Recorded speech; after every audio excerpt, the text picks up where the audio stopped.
¿qué tal mis científicas del mundo? El día de hoy Eduardo se encuentra un poco indispuesto. Eduardo es la mitocondria, sí, es un nombre, sorpresa.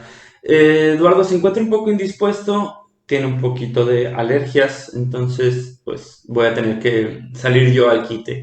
¿Y por qué tenemos la urgencia de sacar este capítulo? Es justamente para hablar de lo que está pasando en este momento en el mundo.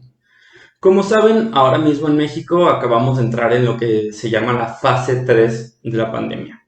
Las fases de la pandemia vienen dadas por la OMS, la Organización Mundial de la Salud, y son 5 las fases. La primera fase, bueno, en realidad son 6 porque hay que contar la fase 0. La fase 0 es cuando no pasa absolutamente nada, todo usual. En la primera fase empiezan algunos de los primeros contagios. Estos primeros contagios siempre son importados, como por ejemplo, llegó alguien de Italia, llegó alguien de China, llegó alguien de Estados Unidos y trajo el virus. En esta primera fase, únicamente las personas que trajeron el virus son las portadoras y el conteo de personas infectadas va por las decenas más o menos. Después de eso viene la fase 2, que es la fase que teníamos hasta ayer. Y en esta fase 2 lo que sucede es que empieza a contagiarse de manera local. ¿Qué quiere decir que se contagie de manera local? Ya no es la persona que importa el virus. Resulta ser que la persona que trajo el virus contagió a otras personas. En este caso, usualmente se piensa en la fase 2 cuando los infectados se cuentan por centenas. En la fase 2, como pudimos ver, empezamos ya con la cuarentena, con el periodo de distanciamiento social y a tomar medidas de precaución y acabar con todas las actividades no esenciales. Ya en fase 3 se considera el pico de la pandemia. ¿Qué quiere decir? Es el momento en el cual hay más infectados, donde la tasa de infección es la más alta. La tasa de infección depende de la cantidad de enfermos nuevos que aparezcan respecto a los enfermos anteriores. En este caso pueden ver aquí la fórmula de cómo se calcula. Si se fijan, esto depende mucho del tiempo. ¿Por qué? Porque pues depende de cuánto tiempo vas a dejar pasar para juntar los nuevos. Usualmente lo que se utiliza es el tiempo de incubación. Como sabemos por todas las conferencias que hemos visto de López-Gatell, es que el tiempo de incubación del coronavirus es de 14 días.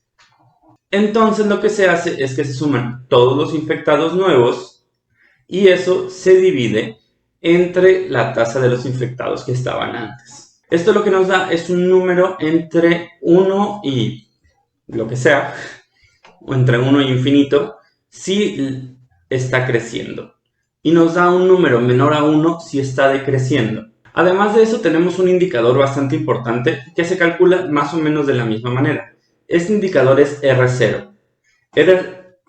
R0 lo que nos dice es qué tanto infecta una patología. Evidentemente, nada más estamos hablando de patologías infecciosas. R0 no se puede utilizar, por ejemplo, con cáncer, no se puede utilizar con enfermedades del corazón, no se puede utilizar con otro tipo de enfermedades sistémicas. Es muy importante tomar en cuenta que solo estamos hablando acerca de epidemiología y en epidemiología hablamos solamente de patógenos, de sustancias infecciosas, ya sean vivas, ya sean no vivas. En el siguiente video van a poder ver si los virus están vivos, nos aventamos una buena discusión, la mitocondria y yo. Pero bueno, seguimos con esto de la fase 3. Esto es después de que termina la fase 2, que la OMS es lo que llama epidemias regionales y multirregionales. En la fase 3, lo que tenemos es el pico de la pandemia y el fin de la primera ola. ¿Por qué es importante decir primera ola? La pandemia puede volver. Estamos, por desgracia, enfrentándonos a un virus que puede reinfectar a las personas. Entonces, no hay que bajar la guardia al respecto.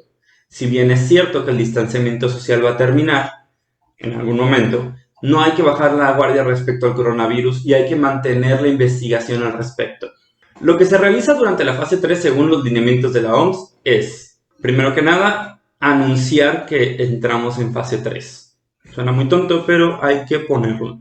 El segundo es continuar con el trabajo conjunto con las oficinas regionales. ¿Qué quiere decir? Ya no son las oficinas nacionales, ya es un involucramiento de todas las oficinas dedicadas a la salud. Asimismo, se continúa con el monitoreo del virus. Por último, una de las cosas que dice la OMS en esta fase 3 es continuar con la propagación de la vacuna. ¿Cuál es el problema en el COVID? No tenemos una vacuna.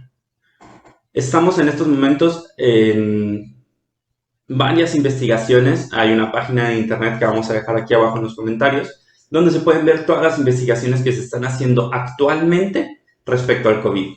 Entonces nos quedan todavía 3 fases por atravesar. Acabamos de entrar en la fase 3, que es la más pesada. Después de eso viene la fase 4. La fase 4 puede existir o no existir. ¿Por qué? Porque son la segunda, tercera o cuarta olas de infección. ¿Qué quiere decir? Que el brote resurja.